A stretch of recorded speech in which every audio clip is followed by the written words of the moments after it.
Yo he buscado mi única pieza negra para acercarme un poco a Javier. Ojo, porque la generación Z caduca en unos años, no dudas. Le voy a preguntar también sobre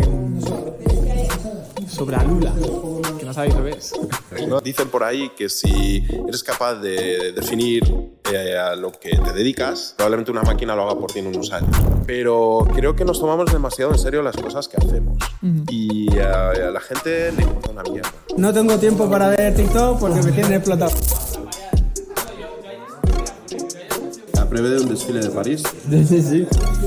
Glamour, los últimos retoquitos. Es probable que algunas marcas pivoten hacia la reducción de visibilidad del contenido. Plantéate si quieres trabajar en una empresa donde todavía piden currículums. A determinados niveles, el lujo es prescripción. Vamos a empezar a grabar en cuanto nos sentemos.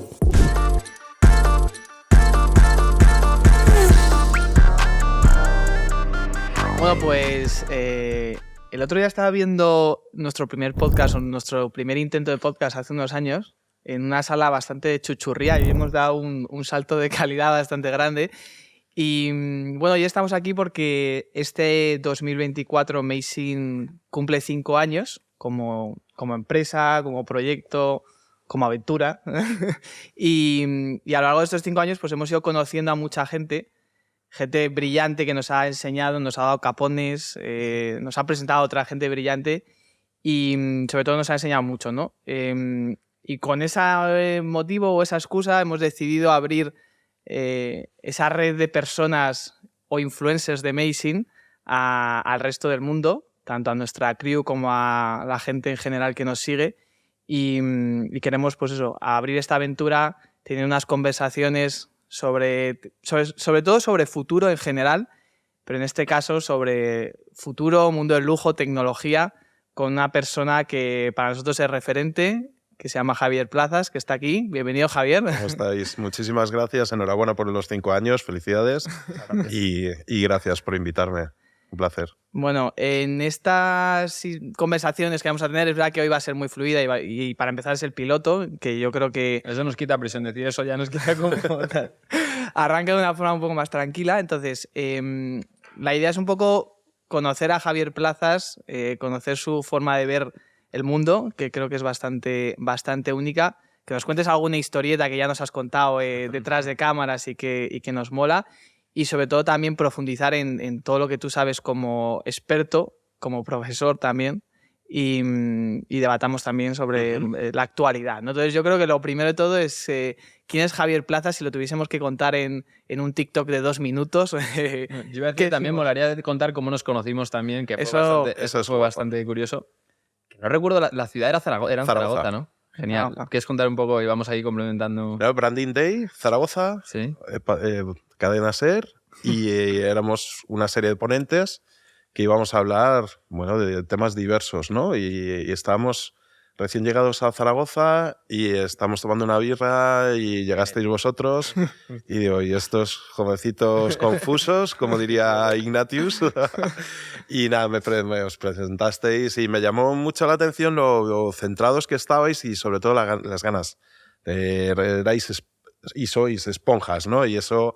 y muy serios, aparte. Era, no, somos una consultora de Zetas y tal. Y yo recuerdo que os dije, ojo, porque la generación Z caduca en unos años, ¿no? Entonces era como... y desde ahí, pues mantenemos vínculo y encantado y agradecido porque me hayáis invitado a compartir, a pensar y a provocar, ¿no? A vuestra Sobre club. todo provocar, ¿no? Siempre. Desde nuestro lado de la historia, por lo menos el mío, yo me acuerdo en la cola del taxi, no sé si fue en la cola del taxi en sí cuando nos presentamos, yo creo que no debías de pensar que éramos los otros con los pipiolos que éramos quienes íbamos a hablar. Y por nuestro lado dijimos, joder, qué tío más guay, con la barba, todo de negro, como va siempre. Y dijimos, este tío que tiene que molar, no sé de qué coño es experto, pero tiene que molar. Ni yo. O sea, fue ahí un momento bastante curioso del cheque. O sea, que... fue muy guay. Bueno, a mí lo que... Ahora nos contarás tu parte profesional, pero a mí lo que más me gusta de Javier es que además de ser un tío que va muy directo y cuando le estás diciendo bullshit te lo dice a la cara, además de todo eso, sonrisa. exactamente, y de todas las maravillas profesionales que tiene, además es del Madrid, que eso se me ha olvidado decirlo al principio, que creo que es importante que lo destaquemos, ¿no? Como Totalmente. punto principal. Totalmente. Bueno, entonces, yendo un poco desde el principio, ya hemos introducido cómo nos conocimos. ¿Qué haces, Javier? O sea, ¿quién eres? ¿Quién soy? Pues estoy en proceso, estoy en construcción todavía, pero ¿qué he hecho? ¿O a qué me dedico? Pues me dedico a generar cambios, ¿no? Porque dicen por ahí que si eres capaz de definir a lo que te dedicas, probablemente una máquina lo haga por ti en unos años, ¿no? Entonces lo que hago es cosas que molan. Aunque quede un poco, pero cosas que molan desde el plano creativo de innovación, con lo cual siempre va ligado a la vanguardia, ¿no? A hacer cosas diferentes. Entonces lo que hago es estrategia para marcas y personas que quieren prepararse a los cambios que se avecinan en los próximos años. Mi trabajo va por una línea hacia no es consultoría o trabajo más de procesos, y por otro lado la formación en escuelas de negocios, también in company. Doy formación a equipos directivos, a CEOs, a todos los perfiles de empleados o de equipos de diversas empresas de tamaños muy distintos. Y luego, por otro, conferencias, ¿no? Escuelas de negocios y conferencias. Yo, de Y me hecho, lo paso guay. la conferencia que diste en el Branding Day de Zaragoza, yo creo que hiciste una cosa que es lo que sueles hacer, que es petar cabezas. O sea, tú fuiste ahí, te sentaste, casi de una Es verdad forma... que te sentaste, es verdad. Te sentaste en un sofá tipo este Me di cuenta después. y empezaste... No, pero así rompió más con el rollo de lo demás. O sea, que... Me considero un poco antisistema, pero antisistema bien. O sea, no, ir contra el sistema no implica destrozar ni tal, pero sí generar, como os decía al principio, cambios, ¿no? Entonces, la seguridad que te da el tiempo y la experiencia, que eso no implica que no estuviera nervioso. Si no estás nervioso es que has perdido el respeto a la gente que te está escuchando, viendo. De acuerdo. Pero creo que nos tomamos demasiado en serio las cosas que hacemos. Y a la gente le importa una mierda. Quiero decir, no somos cirujanos, no somos bomberos, todos somos prescindibles, ¿no? Partiendo de la base. Siempre con un foco de humildad, aunque tu discurso sea un poco dispar o diferente. No es para todo el mundo, pero al final tú creas marca con tu verdad. Y bueno, al final pasan los años y no eres consciente de que tu trayectoria, algo bien estás haciendo cuando las grandes organizaciones y sobre todo personas te ofrecen su tiempo, su capacidad de escucha y en ocasiones pues transacciones económicas, claro. Con lo cual eso te hace todavía más responsable. Y hablo desde el plano ya no solo económico, sino la formación. Recibo en ocasiones mensajes de exalumnos de decir, Javier, me has cambiado la vida. Y yo, joder, pero si he estado 2 horas de clase y tal. En ocasiones no somos conscientes de la responsabilidad que tenemos como profesionales a la hora de gestionar cambios. Insisto, tanto en organizaciones y luego las personas que las organizaciones las forman personas. Total. Con lo cual dices, dejas un pozo de reflexión o de disrupción o de petas la cabeza, pero porque pocas personas son libres para expresar lo que piensan y lo que perciben o su visión por el qué dirán, ¿no? En ocasiones por estructuras y esto pasa como profesor o en escuelas de negocios, pues que sí que hay libertad, pero contra el sistema lujo, con el sistema moda, contra lo establecido, ¿no?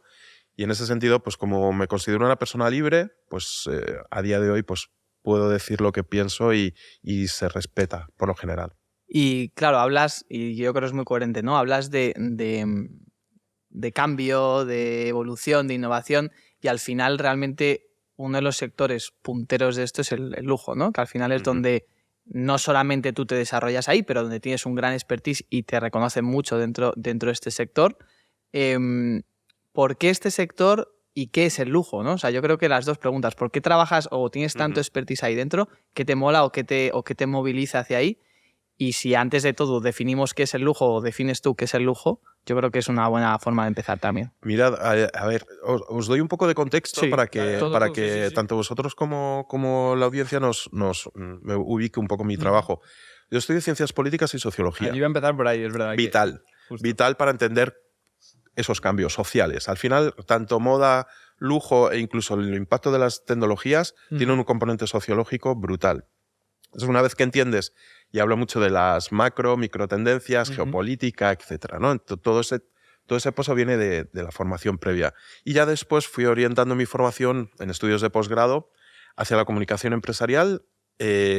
Una palabra que fue clave, que fue hace cerca de 20 años, es el cool hunting, que es una herramienta de investigación más cualitativa, pero muy nueva. No, al principio teníamos que explicar qué era, ¿no?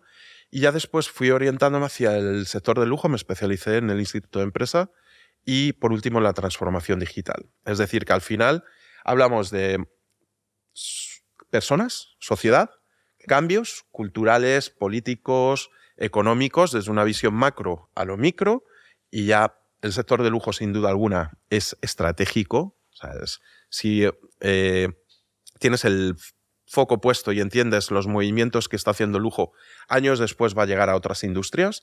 Y luego, por último, la parte digital, que como sabéis, pues el lujo y digital van de la mano a la par de la artesanía, ¿no? Entonces, me dedico en los últimos años a proyectos orientados al gaming, a los eSports y, sobre todo, a cómo el lujo está incorporando esas innovaciones para sus procesos, ¿no? Desde blockchain a inteligencia artificial y muy a tope con el gaming. Claro. Y es interesante porque cuando mucha gente habla de lujo solamente piensa, ¿no?, en las marcas de moda míticas, ¿no?, que podemos decir. Yo admito que se me pira la cabeza eso todo el rato también. Y a mí me parece guay eso, ¿no? Porque tú siempre como que evitas, o bueno, no evitas, pero le das una dimensión mucho más grande. Pues hemos hablado de experiencias en hoteles, de gaming, como estás diciendo, de arte, de música. O sea, el lujo realmente no está un poco en todos lados y son casi más una experiencia, ¿no? ¿Cómo lo ves por ahí? Mira, me preguntabas qué era el lujo, ¿no? Sí. Para centrar, para mí el lujo es salud, libertad e invisibilidad. Esa es la que te iba a pedir. O sea, eso es... Entonces, creo que es un sector del que se habla mucho, hay mucho ruido con el lujo, cosa que es incompatible. Es decir, para mí el lujo es invisible. El auténtico lujo es invisibilidad. Entonces, el ruido hace muy flaco favor al lujo. El lujo está viviendo un momento muy particular. Ya empezó con el social media, por la inmediatez, los ciclos también, y se habla demasiado y creo que flaco favor se le hace a la industria, ¿no? Porque se confunden términos y creo que se puede tocar ya. O sea, es decir, se ve, se toca. Creo que en los próximos años, ya lo hizo Bottega Veneta hace unos años, es probable que algunas marcas pivoten hacia la reducción de visibilidad o de contenido.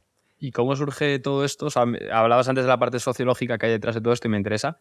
¿En qué momento histórico surge la necesidad de, no sé si de etiquetarlo con la palabra lujo o de generar como una separación de ciertos sectores y tal hacia lo más exclusivo? O sea, y también cómo ha ido evolucionando el concepto a lo largo del tiempo. Es algo que me interesa. O sea, el lujo al final nace desde que el hombre es hombre, en realidad, ¿no? En el sentido de que siempre hay alguien que tiene algo...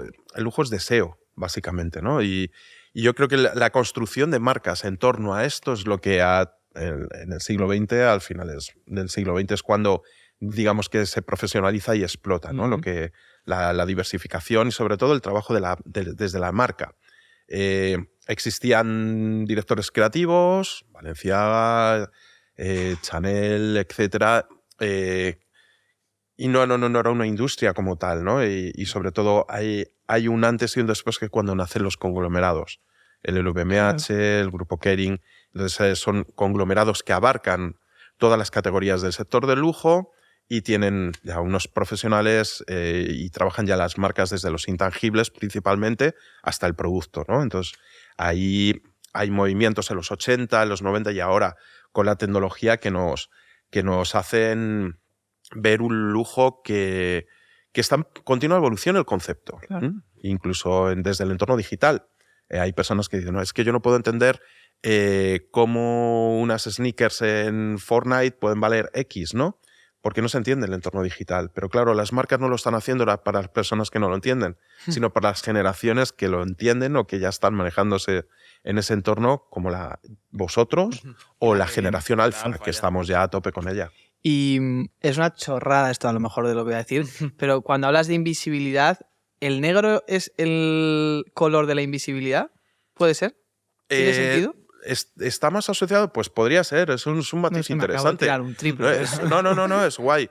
Yo lo asocio más a la vanguardia. A la vanguardia. A la vanguardia. Sí, a la vanguardia en todo lo... De hecho, es que cuando hay ferias de moda, por ejemplo, en Premier Vision en París y tal, que es donde acuden compradores y diseñadores para las colecciones ves la peña que va vestida casual, normal y tal, y toda la fauna de negro. O sea, somos como una comunidad distinta en alguna medida, pero que al final, algo que siempre comparto con mis alumnos y con las personas que me conocen, que la modernidad no es ir de guay. O sea, no es ir de puedes tener tattoos, puedes ser y ser un cafre. Es decir, la modernidad está aquí. O sea, no por ir más tuneado o pues no implica la modernidad, está aquí. Y no es generacional. No eres más moderno por ser más joven. De hecho, nosotros siempre decimos que tú eres más Z que nosotros. Eso lo hemos aprendido Os reviento. Os reviento a zetas. Yo cada vez que nos dices algo que no tenemos ni puta idea, tengo que decir que tengo un dilema de decir, ¿hago como que me cato de lo que me está contando o me las tiro? ¿Sabes? ¿Qué es para vosotros el estatus? Esta pregunta se la lancé a directivos de una Big Four hace unos meses, en una formación, en una escuela de negocios, y me dieron respuestas muy particulares. Pero, a ver, ¿qué es el estatus? Vale, me has pillado, pero yo improviso con mi claro. Forma de verlo. Para mí el estatus es que te reconozcan por lo que eres y no por lo que tienes. A ver, tipo de profesional, de conocimiento, de cultura. O sea, que no, el estatus no. Para mí, tener estatus no es ser CEO de Coca-Cola. Sino que te reconozcan como Javier Plazas, que es una persona que conoces de este mundo, que has hecho este tipo de cosas y no estás asociado a nada, sino solo a ti mismo. Esa es buena.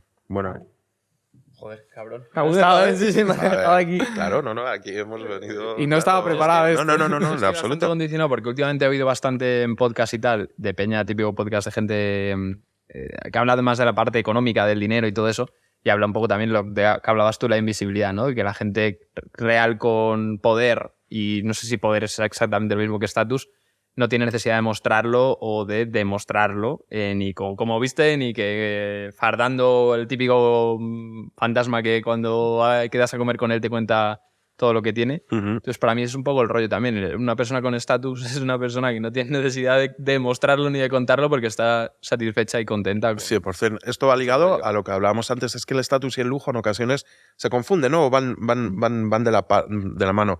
El estatus es tiempo libre. Tiempo libre. Tiempo libre. Claro. Desde mi punto de vista. Poder tener ese tipo y lo que hablaba de libertad es la capacidad de poder elegir. Eso es la hostia. ¿Cuándo y de qué? Eso es la hostia. Eso es el verdadero lujo. En el poder tener una o dos o más opciones. A eso me refiero a la libertad. Y la libertad del poder decir que no. Eso mola. Eso. Y para empezar, si lo asociamos, al final mi trabajo consiste en unir puntos, ¿no? Eso lo podemos llamar strategy foresight o lo que queráis, que queda muy bien en inglés, pero esto es un trabajo de unir puntos.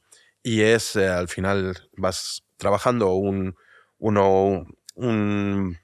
mapa de palabras, los ponemos ahí y vamos trabajando con ellas, ¿no? Y al final el estatus con libertad y tal, el poder decir que no, obedece en ocasiones a la libertad financiera.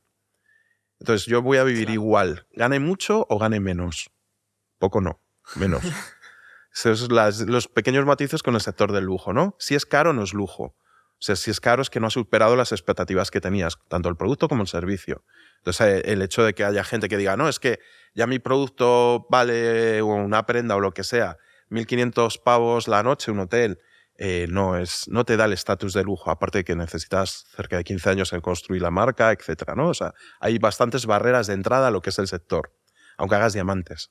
Entonces, el tema del estatus es interesante porque creo que se prima demasiado la verticalidad y poco la horizontalidad. Entonces, esto creo que son conceptos y trabajo, en la definición de mi trabajo conceptos. Conceptos que después acaban derivando en productos o servicios.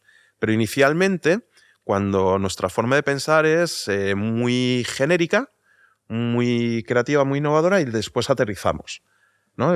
Primero el why, que es una de Simon Sinek, y después el cómo, ¿no? Y ese es el trabajo, ¿no? Cuando trabajas ya el estatus, es más fácil derivar a definir lujo. ¿Y cómo toma forma eso a día de hoy en el entorno digital? Porque ya me viene a la cabeza alguna vez, creo que nos has dicho, con el rollo de la invisibilidad, ¿no? Y tal. ¿Cómo aplica en el contexto actual, donde hay tanto contenido, donde hay tanta exposición, donde tenemos esa necesidad de contar, de mostrar, de estar generando y produciendo constantemente? ¿Cómo puede una marca, una persona, transmitir un poco en ese estatus, en ese contexto? ¿Cuáles son un poco también las complejidades que se encuentra? Pues mira, si posteas cada 15 minutos, en lugar de estatus generas turra. O sea, no se puede ser excelente posteando cada rato. Incluso te dirían a diario. Entonces, el lujo es escasez. Entonces, al final, y es deseo. Si tú estás generando demasiado contenido, no puede ser brillante. Entonces, al final, hay otra frase que suelo repetir con frecuencia, que es: lo que se prodiga se deprecia.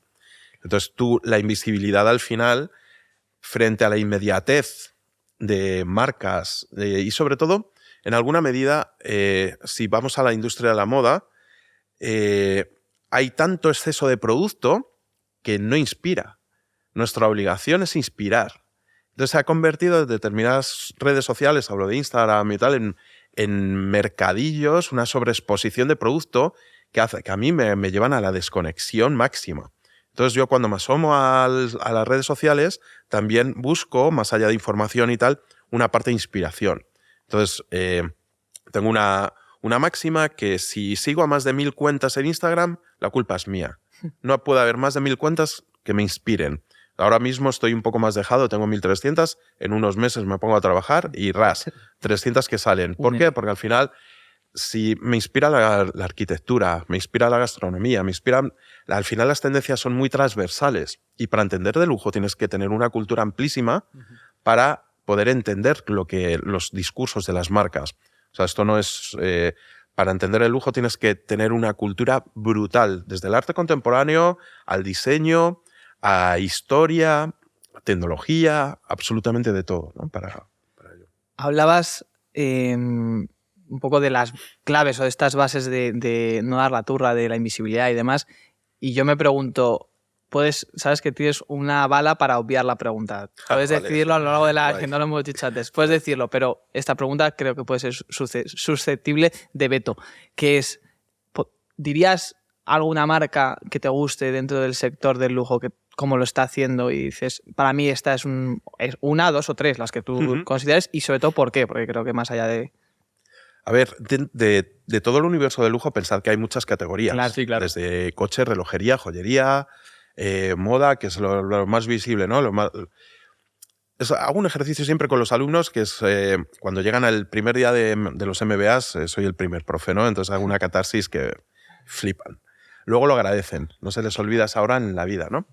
Entonces, al final tenemos un conocimiento del lujo muy mainstream, en el sentido de que nos vienen a la cabeza las marcas que invierten muchísimo en publicidad o en comunicación, porque tienen dentro de su categoría de producto, el lujo se explica con una pirámide, desde la alta costura en ocasiones hasta pintalabios, cosmética, etcétera, ¿no? Entonces tienen todo, con lo cual tienen que utilizar todos los canales para llegar a todo el tipo de perfil de cliente, claro. Desde marquesinas de autobús hasta un desfile privado en París, ¿no?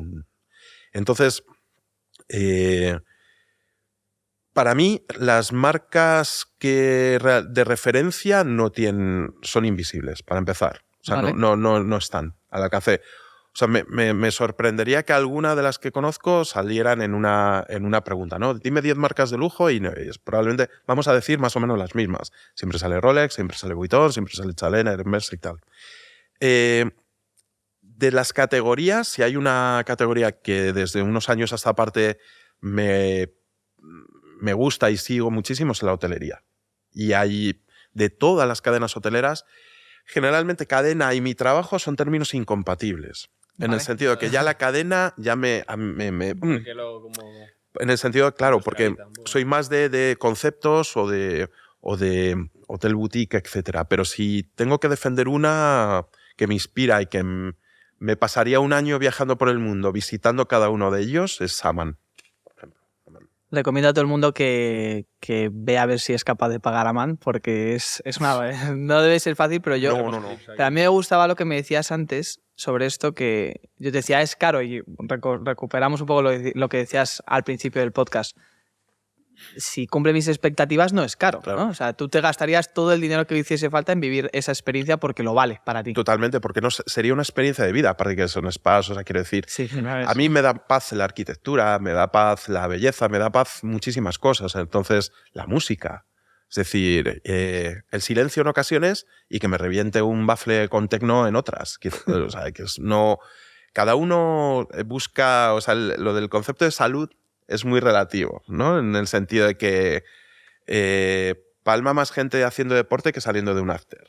Eso es, todos los lunes vemos que alguien ha mochado, ha doblado la servilleta por vida healthy y corriendo y tal. Entonces, a ver, cada uno se inspira donde quiere y en ocasiones a mí me puede ofrecer muchísimo más vida un concierto de jazz o de KCO o de Cruz Cafune o Ovejo como esta tarde, que meterme en un spa. Me aburre, ¿no? Entonces, pero volviendo a la quinta esencia, Aman, si buscáis en Instagram, es una cadena que para mí, incluso en social media, comparte la quinta esencia del lujo. Claro. Porque genera deseo. Es que eso es la clave. Y no ves todo lo que hay. Entonces te invita a descubrir. El problema es que cuando tú estás enseñando el hotel, las habitaciones y tal, si estás generando demasiado contenido, la persona no descubre. Y parte del lujo es descubrimiento, sobre todo para alguien que ya conoce el sector, ¿no? Entonces, incluso huir de las marcas establecidas ya en sí mismo es descubrir hoteles conceptuales o en Madrid, por ejemplo, cuando la gente me pregunta ¿y a qué hotel irías y tal? Pues probablemente ninguno de las grandes cadenas no tengo nada en contra en absoluto, pero iría al Urso. Y claro, la gente dice, ¿Urso? ¿Dónde está? Ahí está el secreto. Pero ahí es que me parece súper interesante porque lo veo a la par de interesante y complejo, porque yo, por ejemplo, en mi caso personal, hablaba con Javier que fui a un hotel en Marrakech que está en el desierto de una marca que tú me recomendaste, y cuando me metí en la web tenía 3 fotos por habitación y yo lo reservé porque tú me lo dijiste, si no, no lo hubiera hecho. Entonces digo, ¿realmente cumple esa máxima que tú estabas diciendo de un poco de invisibilidad y casi de club selecto de, oye, yo si no llega a ser por Javier probablemente no hubiera llegado a este sitio y probablemente no hubiera reservado porque por la costumbre de consumo que tengo necesito 10, 12 fotos de la habitación para decir, vale, este es el sitio? Claro, ¿sabes? al final, Álvaro, a determinados niveles el lujo es prescripción. Claro. Es decir, tú no vas a comprarte un yate de 100 millones porque lo has visto en Insta. O porque, quiero decir, generalmente a determinados modelos de negocio es la prescripción de algún usuario de esa marca con CEOs y tal a niveles ya bestias, ¿no? También comento, o sea, el lujo es tan... Entiendo que si yo fuera ultramillonario no quisiera salir en ninguna lista. Ya sabemos, quiero decir, me parece hasta cierto punto ordinario salir en determinadas listas, ¿no? De cuánto tienes y tal. Entonces, la riqueza auténtica no está ahí. No se ve. No se ve. Entre otras cosas por motivos de seguridad, ¿no? Pero visibilizar tu fortuna es una ordinariedad. ¿Vale? Y el origen de tu fortuna también lo puede ser. A mí esto me ha recordado. Puede ser lujo y barato. O sea, el lujo va de la mano con caro. O sea, puede haber un precio objeto, alto, ¿no? Claro, una experiencia. 100%. Precio alto. No caro. Vale, Caro. caro es ya más subjetivo, digamos, Eso de es. alguna forma. Caro es que la experiencia no ha superado las expectativas. Es decir, que cuando tú miras el precio es que algo falla. Puede ser gratis. O sea, puede ser lujo y gratis, una experiencia, por ejemplo. Si Buena. es por decisión de la marca hacia un cliente, sí. Pero gratis yo le llamaría invitación o le llamaría cortesía o experiencia, no gratis. Y lo que el lujo no aplica son descuentos. O sea, a mí cuando un potencial cliente me pide un descuento sobre un presupuesto, chao, se acabó. Porque ya va mal la cosa. O sea, si alguien te está pidiendo un descuento, es que está menospreciando tu trabajo cuando tú ya has afinado el precio. Una de las preguntas más complejas que me han hecho en la vida, o las múltiples, pero que no se me olvida nunca, es ¿cuánto quieres ganar en una conversación? Y dices, hostias, porque ya no es poner tu precio, o sea, valorar tu conocimiento, tu talento y tu disponibilidad. Entonces, ahí es cuando es un proceso de aprendizaje también, cuidado, porque tú como marca, aunque seas freelance, vas pasando todo por toda esa pirámide, ¿no? Entonces, es complejo porque estás poniendo las cartas sobre la mesa como diciendo, mi hora vale tanto. Bueno, pues es que estás aportando valor. O sea, el lujo siempre tiene que ir ligado a la palabra valor. Valor. Total. Entonces, muchas veces, el adecuar tu tiempo a un tangible es complejo. Es complejo. Porque ¿cuánto dinero vas a hacer ganar a esa persona, a esa marca, por una idea, por un... En ocasiones hacemos cosas que son incluso atemporales, que se quedan en los lugares, ¿no? Antes de salir del mundo hoteles, quería preguntarte, porque antes también hablabas de algo que sea complicado acceder, ¿no? De círculo selecto, complejo. Hay un sitio que también hemos hablado antes, que se llama Alula, que ahora nos puedes contar un poco qué es, que también tiene hoteles ahí, que tú has estado y que me contabas que has tardado 24 horas y casi 2 o 3 transbordos para llegar ahí, está en medio del desierto, ahora nos cuentas dónde. Me parece muy interesante que un sitio tan complicado de acceder sea lujo y sea de los sitios ahora punteros en términos de experiencia que hay ahora mismo en el mundo, ¿no? ¿Qué es esto? Sí, a ver, mi trabajo consiste en descubrir destinos también. O sea, Claro. Quiero decir, cuando algo... mi trabajo consiste en ser más rápido que el mainstream. Cuando miro para atrás y veo que algo ya se está hablando, ya voy tarde. Es decir, entonces mi trabajo consiste en estar monitorizando todo el rato. Hay muchísimo trabajo de dedicación, de contenido, de análisis, para saber lo que es sí y lo que es no, y lo que está in y lo que va tarde, lo que es fake o lo que es o hypes, ¿no? Y Alula es un destino en Arabia Saudita, en el desierto, que ya tenía monitorizado por el arte contemporáneo.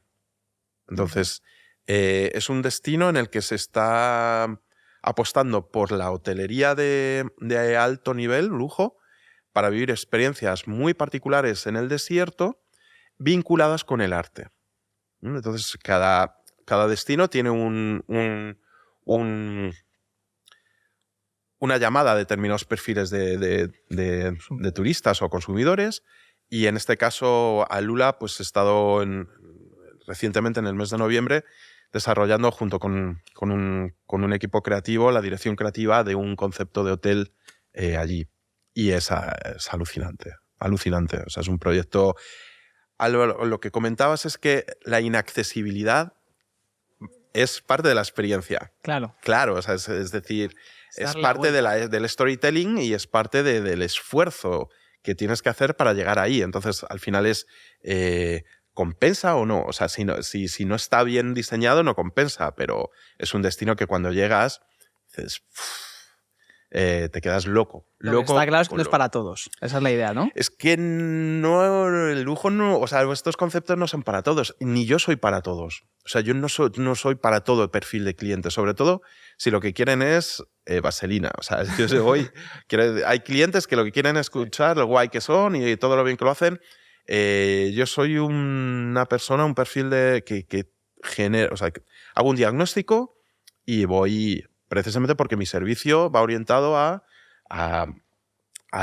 no recortar, sino a optimizar herramientas, dejar de utilizar otra y evolucionar. Y bueno, y a generar cambios. Y no todo el mundo está dispuesto a generar cambios. Yo le iba a meter mi capa, que es, claro, cómo filtras también entre todo lo que es lo nuevo, lo que es lo que está trendy y tal, lo que es correcto en términos de impacto social, impacto medioambiental y cómo tiene en cuenta eso el mundo del lujo. O sea, no sé si una cosa es sumarse a todo lo que esté guapo y esté nuevo y que me vaya a derivar en molar más y en vender más. ¿Y cómo filtras eso con pues eso, también las necesidades que tiene ahora mismo a nivel medioambiental, a nivel social, el mundo en el que vivimos? Es jodido, ¿eh? Y lo meto por eso en mi capa, pero... A ver, el sector del lujo, pensad que es un sector muy estratégico y que tiene a los mejores en el sentido de talento, que es otra de los temas, que es uno de los melones más importantes para los próximos años. Vamos ¿no? a llegar al final. ¿Dónde está el talento? Que realmente... Para empezar, el talento hay que pagarlo. Y pagar no quiere decir pagar bien. En ocasiones, pagar a tiempo también es ser formal en los pagos, también hace que tus equipos se consoliden en la compañía, ¿no? Y retener talento, paga bien y paga a tiempo. Y retienes talento. Entonces, están buscando, están explorando siempre lo último. El lujo, siempre digo que cuando mueve pieza... Empieza la partida, realmente. No dan puntadas en hilo. Está todo muy estudiado. ¿Por qué? Porque lo que más puede impactar negativamente a la industria es el impacto de marca, los intangibles. Y luego, por otro lado, es que cotizan. Entonces, pensemos que también hay una presión, y de hecho es que hay grupos medioambientales que se han metido por ingeniería financiera dentro de los conglomerados. Es decir, que están visualizando cuáles son las políticas de sostenibilidad, etc. Es decir, que tienen también frenos sociales. Pensad en los últimos movimientos sociales en Francia, que esto ya lo avancé en una conferencia con Modaes ya durante la pandemia y tal, que iban a pasar cosas. Pensad cómo el sector del lujo también está señalado.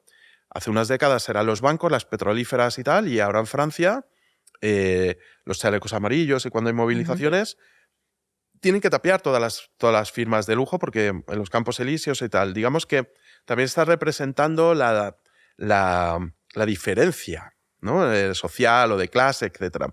Entonces el lujo lo está trabajando muy bien, y pensad esto del Quiet Luxury, que es... dile a un japonés que lleva 40 años consumiendo Quiet Luxury lo que es Quiet. También se dan fenómenos que son hypes, pero bueno, obedecen. Pero no he leído todavía ningún artículo sobre el Quiet Luxury que asocie a la parte que haya un componente social y de seguridad, ¿no? Siempre va sobre la invisibilidad de la marca, tal, pero se pierde el foco desde la sociología de por qué también se está imponiendo, ¿no? esa tendencia. Y la responsabilidad del lujo es brutal. En su defensa, la cantidad de producto siempre y la trazabilidad de la materia prima y de todo el proceso impacta muchísimo menos que la industria de la moda, por razones obvias. Claro. Y luego, por otro lado, la incorporación de nuevas tecnologías como blockchain hacen que el lujo no pierda esa verdad. Entonces, siempre es un sector que está muy, muy pendiente de que cualquier cosa impacte lo menos posible en la identidad de marca.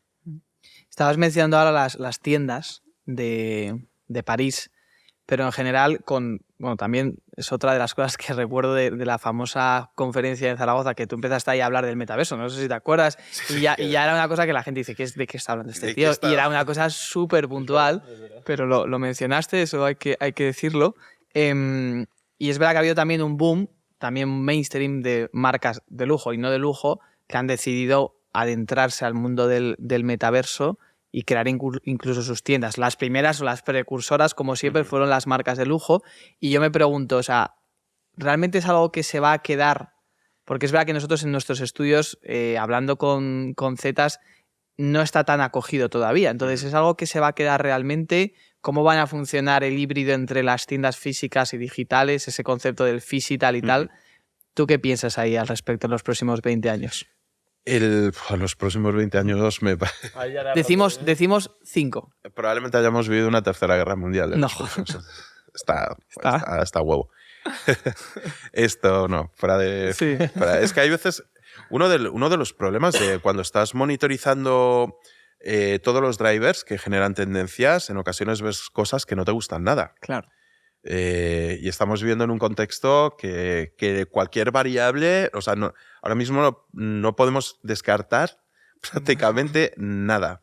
Más allá de, hemos vivido una pandemia, un cisne negro, como se les llaman, y bueno, el contexto a nivel geopolítico nos tiene que hacer reflexionar de que cualquier cosa ahora mismo puede ser viable. Y no hablo solo positivas, sino negativas, ¿no? Pero ese miedo no nos tiene que mermar, ¿no?, nuestra capacidad de movernos y de ser libres. Entonces, con respecto a la pregunta, Álvaro, el modelo phygital es la suma de físico y digital, ¿no? Entonces, desde hace unos años no diferenciamos lo que es físico y digital, sino que hibridamos, o sea, juntamos los dos términos. Estamos en una tienda y estamos mirando la aplicación. Estamos utilizando herramientas digitales incluso en el entorno físico. Entonces, la evolución natural de todo esto va a ser que cada vez algunas marcas decidirán incorporar más tecnología en algunos puntos de venta y siempre que se da una macro tendencia, una tendencia, se da otra. Entonces, viviremos, por ejemplo, hablando del sector de lujo, tiendas con muchísima tecnología muy orientadas a determinados perfiles de cliente por edad, probablemente, o por estilo de vida, y otras, como son las flagships, que probablemente se conviertan en museos. O sea, que haya una desconexión digital máxima para que vivir una experiencia inmersiva dentro de la marca desde el punto de vista de los 5 sentidos, ¿no? Tocar, oler, precisamente para contrarrestar pues, el perfil de cliente o otro tipo de compra. Eso no quiere decir que desde el flagship, en un momento dado, vives esa experiencia con los 5 sentidos y te llegue tu compra a través de un canal digital, como lo estamos haciendo ya, ¿no? Dentro de los mundos virtuales, sí que hay... la estrategia dentro de los mundos virtuales no las podemos pensar a corto plazo. Es uno de los errores de las marcas, la monetización. Vale, yo entro aquí y quiero monetizar. No. O sea, esto va largo. Medio largo. Entonces, lo que tienes que pensar es que entras en entornos virtuales para generar experiencias. Y esas experiencias tienen 2 vías. Una, generar valor o un premio que puedes compensar con ítems digitales o, como hace Nike en Roblox, o Robux o premios que puedas canjear en físico. Entonces, al final, son 2 entornos que están unidos y ahora mismo... Pensad cómo... O sea, yo tengo 2 sobrinos de 10 y 6 años. Yo estoy pensando en cómo van a consumir ellos. Claro. O sea, no estoy... Ya no en vosotros. No estás o sea, ya a vosotros... Mirad dónde estamos. Quiero decir, estoy pensando en ellos. Sí. Estoy pensando en que van a utilizar blockchain, van a utilizar ya no criptos, monedas y, sobre todo, ahí en tu pregunta, Álvaro, más que metaverso como tal, lo que ahora se está trabajando muchísimo y va a tener muchísimo más impacto que el metaverso es el gaming, Web3. Está ligado unir gaming a blockchain y a través de blockchain ya cripto, ¿no? Entonces, hay más comunidad en el mundo gamer que en el mundo metaverso. Claro. Van por ahí los tiros. Fortnite anunció ayer la alianza con Disney y de locos. Entonces, es muy probable que vayan por ahí los tiros. Roblox, pues otra locura, ¿no? Que se convierten en mastodontes. De hecho, es que lo de Fortnite, yo, que soy usuario y jugador, me sorprende porque ha pasado de ser un juego a ser una plataforma donde dentro hay juegos, que entra Lego, que entran juegos creados por la comunidad, que entra... O sea, es como se crea un mundo súper grande. Y yo quería meter otro término que no estaba previsto, pero quería preguntarte, que es que también dentro del mundo de las tendencias y tal, yo en TikTok he visto mucho un concepto que ahora está como muy sonando mucho, que es el tema del old money, ¿no? El dinero, entre comillas, antiguo o de clase, ¿no? Y lo asocia mucho con la gente que va a viajar a sitios de esquí, por ejemplo, como puede ser St. Moritz, que son espacios súper exclusivos y que quizás ni con todo el dinero del mundo puedes entrar si no tienes un estatus, lo que hablábamos antes, ¿no? Entonces, esto también veo que es una tendencia y que muchos jóvenes, que obviamente forman parte de esas clases, lo están abanderando, ¿no? Que es como el lujo, entre comillas, contra el lujo más de Dubái o de los petrodólares y tal, del nuevo lujo, ¿no? Y esas dos diferencias, ¿cómo las ves? Pues mira, la velocidad del éxito rápido, cripto, el Lambo. ¿El Lambo? Y todo lo que... YouTubers, ¿no? El mundo youtuber. Exacto, el mundo digital y el mundo físico. Es decir, la fortuna de los padres, de la banca, etc. Están surgiendo nuevos estilos de vida y nuevos perfiles de millonarios. Entonces, frente al exceso de visibilidad de algunos por el entorno digital, se tiende, hay otra contratendencia hacia el origen, que lo hablamos al principio con lo del estatus, ¿no? No es lo mismo tener el origen de tu dinero también, la trazabilidad de tu pasta también.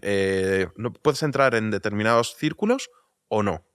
Entonces, a consecuencia, se abren destinos y se abren perfiles de productos y servicios adecuados a esos nuevos nichos. Claro. Por un lado, y marcas que simbolizan el estatus o del origen de tu dinero, ¿no? Igual que hablamos del Lambo desde el mundo cripto, pues volvemos a esos destinos que iban ya los papás o tal, en los Hamptons. Exacto. ¿No? Entonces, claro, todo esto es trabajo de monitorización continua, porque al final mi trabajo también consiste en identificar nuevos estilos de vida y nichos de mercado. O sea, no es para todo el mundo. No trabajo para conceptos mainstream, sino pues como el hotel en el que trabajé en Tulum, o el hotel que se ha desarrollado en Alula, etc. No son para todo el mundo. Hasta tal punto los destinos, y luego por otro lado, porque el exceso de comodidad o de commodities, o sea, es muy probable que o sea, en mi trabajo es trabajar el concepto de incomodidad guay. O sea, dormir muy bien, pero no tener no es necesario minibar o no es necesario el concepto de 5 estrellas de ciudad a destinos alejados, ¿no? E incluso el concepto de seguridad o el concepto de mil cosas, ¿no? Entonces, la exploración y el vivir determinadas experiencias dentro de determinadas comodidades que puedan resultar un poquito más extremas, pues es un hecho diferencial, porque con pasta accedes a cualquier sitio, pero a esos lugares no solo es pasta, es el conocimiento, la adaptación y luego el storytelling. Eso es lo que realmente te hace diferente. Tú puedes gastarte 3.000 pavos en una marca de lujo tradicional o en una que descubres, y eso refuerza tu conocimiento, ¿no? A la hora de contarlo, de transmitirlo. Y te hace diferente. ¿Dices mucho que no ahora? Digo mucho que no, muchísimo. ¿Cada vez más? Uf, me preocupa. Pero eso es bueno, ¿no? En general o a clientes. Es bueno, en general, no, a todo. Ya. A todo. O sea, me preocupa bien. Claro. O sea, claro. Sí, al final es un proceso de filtrado. Y es un proceso también de introspección, de conocimiento y de valorar tu tiempo. Desde las personas más cercanas y valorar lo que tienes de verdad. Tanto amistades, como familia, como clientes o compañeros de viaje, clientes o colegas. Al final se establecen relaciones estrechas, ¿no? con las personas con las que trabajas. Y bueno, pues eso entiendo que es un proceso también, pero me siento bastante liberado, ¿eh? Qué guay. Me siento guay. Nosotros tenemos que aprender de eso, macho. Ahora Pero es un estamos proceso, en es un proceso.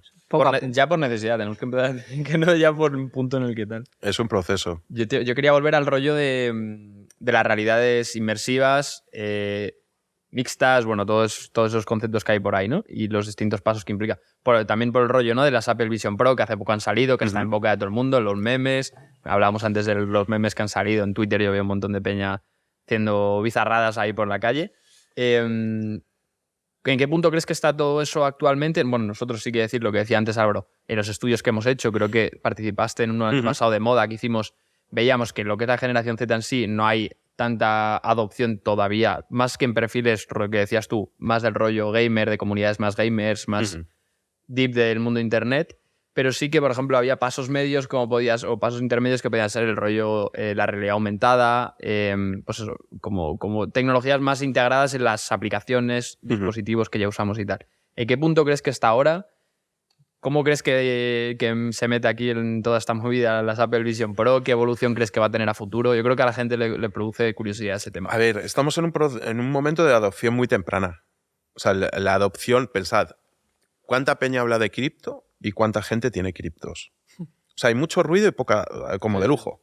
Es decir, que se habla de todo y realmente luego no hay tantos players o tanta gente que realmente lo esté petando con esto. Hay mucho desconocimiento y alucino con mis perfiles de alumnos que son Zetas. En muchos casos, cero del desconocimiento es brutal. Pero ya no, o sea, es intergeneracional. A mí lo que me preocupa es que mi CEO no sepa qué es blockchain. Me cago. Es decir, o sea, quiero decir, el primero que tiene que pasar por una escuela de negocios para hacer un programa de transformación digital es el CEO. Y luego para abajo. Pero porque si vienes de abajo a arriba y recursos humanos de capa, pues también tenemos un problema. De arriba y de abajo, ¿no? Entonces, creo que estamos en un proceso en España, por lo que veo y las métricas que hay, todavía estamos bastante atrás con respecto a otros países, hablando de generación Z, de adopción de estas tecnologías. Mucha dependencia del móvil como dispositivo y creo que hay poca curiosidad en términos generales. Hablo de perfiles que acceden a un MBA, que ya obedecen, ya tienen sus estudios previos, incluso en ocasiones están en activo, trabajando, y me preocupa que hay poca predisposición a curiosear, a probar. Se habla mucho de inteligencia artificial y tal, pero muy poca gente se ha metido a manejar ya DALL-E o cualquiera de ellas, ¿no? Quiero decir que me preocupa un poco esto. ¿Cuánto de lentos vamos a ser en adoptar determinadas tecnologías? Y con las Vision Pro, pues tienen que ser un pepino, pero ahora mismo estamos en el momento freak, ¿no? Estamos en el momento de que los geeks lo están gozando. Y esto es también parte del proceso, ¿no? Al principio pueden incluso generar rechazo, porque vemos vídeos entre distópicos y ridículos y ya veo a peña con el perfil en Twitter, en X, o talla con las gafas. Entonces eso me genera pues de flipao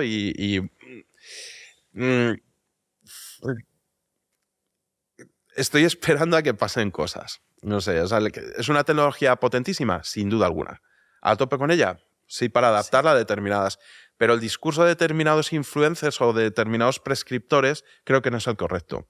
Entre otras cosas porque no se puede hablar de algo que se está hablando ya de un fenómeno masivo con una barrera de entrada de un precio de 3.500 pavos. Claro. Con una clase media, pensad, a mí lo que me preocupa de vuestra generación, de todos, pero en particular incluso cuando se habla de lujo, es que al final las grandes marcas viven de la clase media, no de los grandes millonarios. El acceso, el cash flow viene de abajo, perfumes, cosméticos y tal. Entonces, cuando esto lo hablo con los alumnos o en conferencias, si tú estás ganando 1.000 pavos, 1.500 pavos, ¿cómo te vas a plantear tener moda sostenible? Tu coche eléctrico, o sea, no da. Me preocupa mucho la merma de capacidad de renta disponible de las nuevas generaciones, ¿no? A la hora pero incluso que puede ser una barrera para como pobreza digital. Claro. Cuidado, y esto si lo ligamos a educación, lo ligamos a otra serie, o sea, al tener un mal wifi o no tener wifi te aísla, salvo que sea voluntario. No tener wifi es la hostia, pero sí es voluntario. Desconectarse sí, pero porque quieres, el término de libertad, ¿no? Me conecto y me desconecto, genial. Y de hecho es que los hoteles en los que desarrollo y tal, la parte de la desconexión digital es un mantra, ¿no? Entonces, puntos donde haya wifi para la gente, pero que puedas desconectar digitalmente. Mola. Incluso clientes en Tulum que venían de Silicon Valley y tal, y a vivir experiencias locales, chamánicas, etcétera, para desconectar de todo esto. Y esto lo vemos incluso en algún capítulo de Black Mirror. Efectivamente. Y esto va a ir a más y está yendo a más.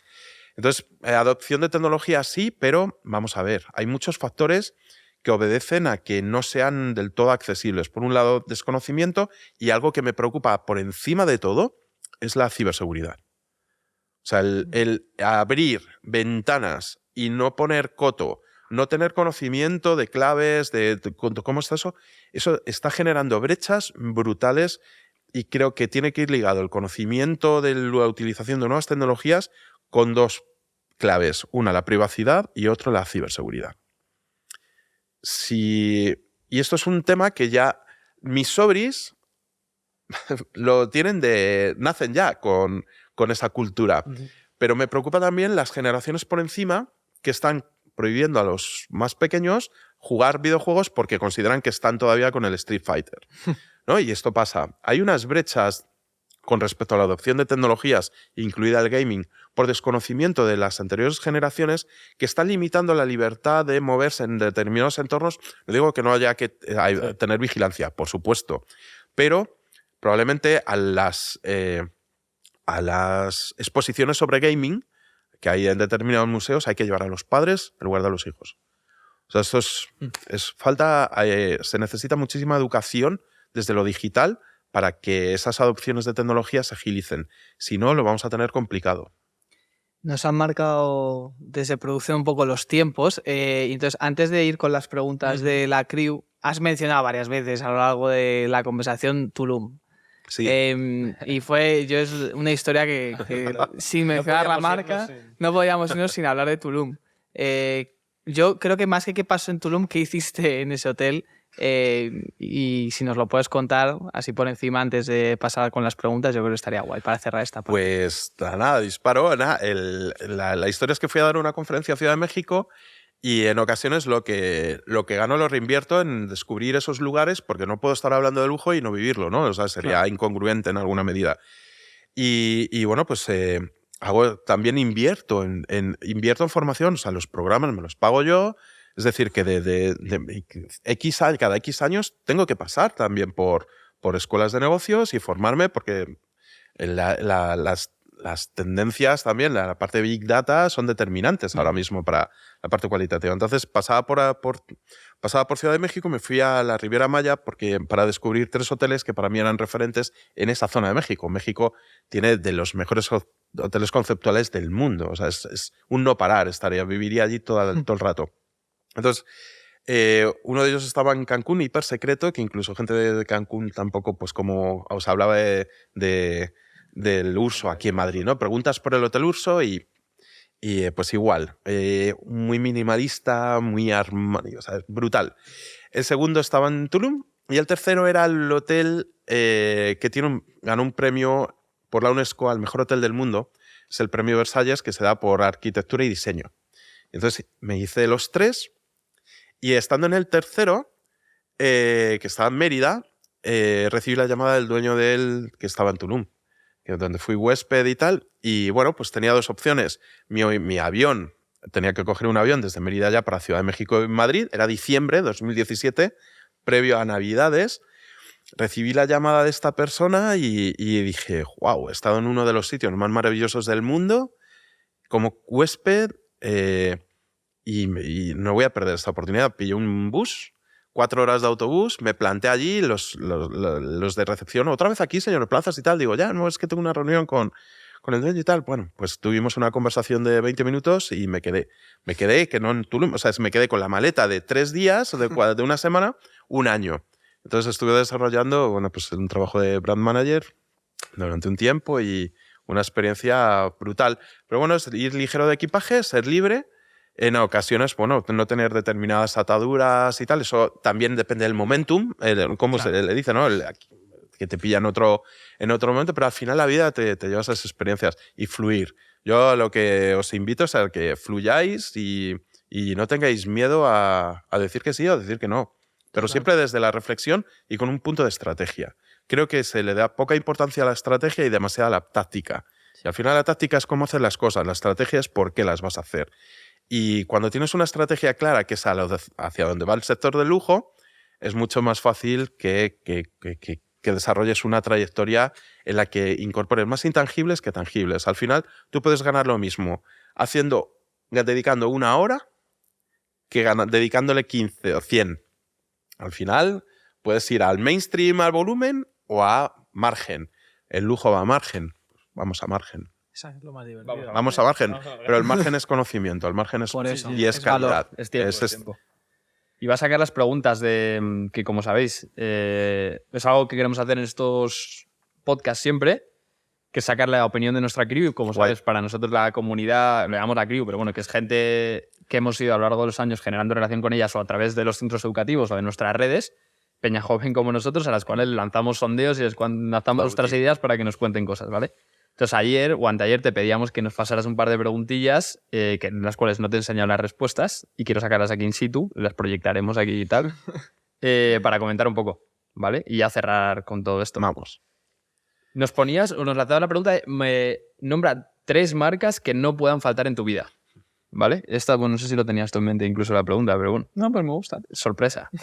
Tenemos bastante cosita, entonces, bueno, lo mismo voy a ir incluso a patrones y tal, pero bueno. Sí, Una que se ha repetido es Nude Project. O coño. Project. Genial. Ahí. Enhorabuena a los chavales. Tenemos Apple, también es otra que se ha repetido bastante. Bien, De hecho, son las 2 que más se han repetido. Zara también se ha repetido varias veces. ¿vale?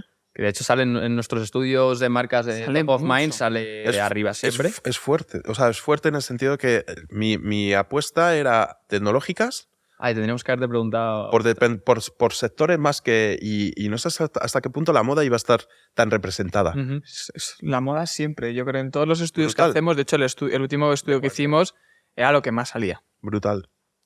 Y luego, rollo, la peña también se iba a un modo más practicidad del día a día. Mercadona, han puesto bastante peña a Mercadona, que es bastante interesante. Y luego yo saco una reflexión que es, igual al nivel de Nude también, Vicio también lo han dicho un par de veces, a marcas como más mainstream que están ahora tal, la gente siempre las tiene en top of mind. Bien. Yo creo que es la combinación. La gente siempre responde cuando hacemos esta pregunta como cosas más Del día a prácticas día. del día a día, marcas más aspiracionales en general, que trabajan muy bien la marca, el diseño, como puede Claro. ser Apple, y luego otras que estén más de moda, rollo tal. Voy a ver si hay O alguna sea, que... han ido más casi a la... Toma, te dejo que mire. Más que a la funcionalidad. O sea, han ido más a la funcionalidad que a... Yo creo que sí, nadie Yo habrá creo que trabajado- su aspiración, yo creo que no sale tanto. Sí, que la gente no reflexiona tanto de esa parte como más de marca, de construcción de marca. Más de impacto, por lo que veo, más que... Sí. Netflix está por ahí, Apple, sí. Bien. Bien por Reflexiones Inditex. de nuestra generación. Y me mola mucho Nude porque, bueno, pues lo están haciendo muy bien. Te lanzo la segunda, Alex, como... la segunda que teníamos. A que nos dejaran su marca de lujo favorita. Sí, eso es interesante. Vamos a ver. ¿Quieres hacer una suposición ahí primera que te pueda salir? Tiraría por Gucci, probablemente. Prada, Gucci. Vale. Por aquí nos dice Perú, nuestro gran colega Perú. Él dice Casablanca. Es una de las marcas que quería haber comentado antes. Cuando me preguntabais, Casablanca me parece una marca que la está haciendo muy bien. Muy bien. Todo su storytelling, todo visualmente, además el director creativo es un pepino. Y casualmente Casablanca no es ninguna casualidad que sea un destino, es Claro. decir, ubicar, igual que París tiene unos intangibles, Casablanca y es un director creativo brutal y una marca muy a tener en cuenta. Aquí le he dejado una explicación que es: me hacen conectar con el lujo, pero sin quererme más que nadie. O sea, como sin creerse como... Más de estatus. una élite de Claro, estatus, sí. exacto. Volvemos al estatus. Luego, nuestra compañera Elena, por ejemplo, dice Vivienne Westwood por la personalidad de la marca y el referente que era ella, Totalmente, marca. totalmente. Apple, alguien asocia Sí. a Apple a, Sí, sí, sí. a lujo. Sí, Luego, Jacquemus sale un par de veces. lo hacen muy bien. Simon Porte, director creativo, y sí, Jacquemus es una marca reciente relativamente para lo que es, pero sí, muy potente. Y, Entiendo que y salga. luego me llama también la atención que tenía por aquí. No sé si conoces Si Muero, Sí, marca de joyas Sí. de un par de chicos que hacen en Valencia. Pues la comunicación me parece top y los diseños también más. Además es de Valencia, que esta chica es Bien. de Valencia. bien. Luego Lamborghini, Loewe, tal. Carolina Herrera, bueno, cositas. ¿Echas de menos alguna? No, suele ser, sí, es bastante Sondeo habitual. Sí, totalmente. representativo de lo que sueles ver, ¿no? Sí, son bastante Z, sí. Sí, y Jacquemus es muy Z, sin duda alguna. Yo creo que el resto de preguntas que luego nos lanzaban, tenemos una cajita en la que nos lanzaban preguntas, pero es que son cosas que estoy viendo que ya hemos tocado, movidas que ya hemos tocado. Sí. Ahí no sé si tienes tú como un punto de cierre, yo tengo una cosa en mente. Pues ciérralo tú. Sí, Ciérralo tú. el otro día hablábamos también y lo has tocado un poco, también desde tu perspectiva como docente, estás muy en contacto con nuestra generación, con la gente joven. Como una reflexión de cómo ves en el mundo laboral o profesional a nuestra generación y un consejito, que ya has soltado alguna perla, pero un consejito que le darías a los chavales que nos puedan estar viendo. Y también, bueno, las inquietudes o preocupaciones que puedas tener, que nos decías el otro día. Mira, hace poco dando una clase me hicieron una pregunta de este tipo y respondí de esta. Es que, me decía una alumna, es que envío el currículum y no me contestan y tal. Y le respondí, plantéate si quieres trabajar en una empresa donde todavía piden currículums. Para empezar. A lo mejor a mí si me piden un link me da muchísima más confianza a esa empresa que los típicos procesos de currículum, etc. Ya, yo siempre digo que hay dos tipos de personas o dos tipos de marcas. Las que hacen las fotos en horizontal o en vertical. Entonces, si quieres conocer a alguien que te haga una foto y si te hace así, dices, hostia, boomer. Entonces ahí, cuando yo veo currículum, digo, uff, a lo mejor es que el proceso ese ya no lo tenemos que saltar. Y hay marcas muy potentes y muy serias, entre ellas que tienen sus procesos, pero luego remata los CEOs o tal, es decir, que incluso la atracción de talento, que eso por ahí van los tiros de la pregunta anterior. Porque esas marcas son deseables y deseables por talento. Claro. Prefiero trabajar en Newt con Alex y con Bruno que en otra. ¿Por qué? Por la parte emocional y a lo mejor si soy el de recursos humanos, le digo, en lugar de todo lo que es los estudios, es, bueno, ¿por qué? O sea, y a esta alumna también le hice otra pregunta. Y esto pasa con las prácticas y tal. ¿Has pensado en qué empresa quieres trabajar o vas a aceptar cualquier empresa que te quiera acoger? Entonces tiene que haber un proceso también de introspección y decir, no, yo quiero trabajar aquí. Y entonces trabajar en torno, focalizar en un objetivo. Porque si no, es muy difícil, es muy fácil que te frustres. Pero en muchos casos la frustración viene porque no hay una parada y hacer una estrategia de hacia dónde quieres ir. Entonces eres válido para determinados y acabas frustrado porque has acabado haciendo prácticas o trabajando en una empresa que tú no quieres o que no amas. O que no te provoca o que no te motiva. Y luego, por otro lado, os diría que la búsqueda de empleo no necesariamente tiene que regirse a los procedimientos que te impone la empresa. Yo conseguí uno de mis primeros curros en moda porque me salté todo, gracias a una camiseta. Y me planté identifiqué una empresa de recursos humanos especializada en moda retail. Y me planté con 19 años y busqué el nombre de la directora y me planté puerta fría. Había puesto mi currículum en una camiseta por delante y por detrás y impreso ni os cuento. Y me planté como si viniera del tinte.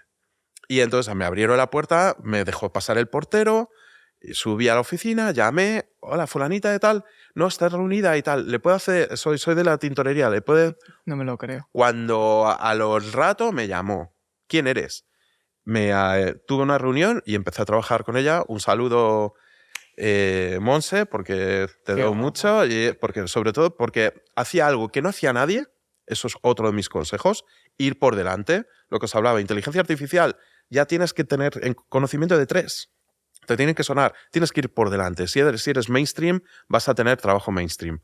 Pero si quieres potenciar y quieres ir por delante, ponte las pilas, trabaja. Y esto al final, la vida te pone en tu sitio y si te lo curras, lo que no puedes pretender es querer trabajar en Vuitton, no saber el nombre de los directores creativos y no saber francés. ¿No? O sea, la peña quiere el éxito rápido y el éxito rápido no te lo da ya un MBA tampoco. ¿No? Más allá de habilidades sociales y utilizar tus redes sociales como portfolio también. Es decir, que las herramientas que tenemos, que no solo dejarlo al ocio, sino utilizarlas en alguna medida para proyectar la parte creativa que no tiene LinkedIn, por ejemplo, que no tienen, ¿no? Que compensen el social media tu contenido con tu currículum en un momento dado si te lo piden. armar una estructura y tenemos las herramientas. Entonces, optimizar tu tiempo. Si estás posteando, que tenga valor también en un momento dado para un reclutador. O sea, dejar esa huella y generar contenido de calidad, ¿no? Y esto con tiempo. Lo que no puedes hacer es solicitar en LinkedIn. No es recomendable solicitar contacto con alguien que lleva muchos años en la industria, CEOs, directivos, etcétera, cuando ni siquiera está generando contenido. Es decir, esto va de win-win. LinkedIn no es, como siempre digo, no es Tinder. O sea, yo no te voy a abrir mi agenda de contactos de X años porque sí. Yo miro si tú generas contenido y tal. Es una barrera de entrada o un mensaje personalizado, no el aceptar. Es decir, tomar la búsqueda de empleo desde una forma responsable, desde una forma y sobre todo creativa. Sáltate, o sea, impacta. Es que hay mucho de todo. Si es que un MBA ya es una commodity. O sea, el MBA lo tienes que acompañar con, y sobre todo, pasión. Y es lo que más he hecho en falta, pasión. Pasión por lo que haces. Qué guay. Pues yo creo que ese es el titular final, ¿no? Tenerle pasión. Con esto yo creo que cerramos. Gracias, Javier, por Gracias a vosotros, animarte. chicos. Un placer. Yo creo que repetiremos por lo menos. Y nada, vamos a por el siguiente. No sé cuándo, espero que pronto. Seguro. Nada, está muy guay, de verdad. Escasez. O sea, Escasez, tampoco nos vamos a pasar. El Eso único es. del año ya está. Pues listo, ¿no? Un placer, chicos. Pues muchas gracias. Gracias a todos.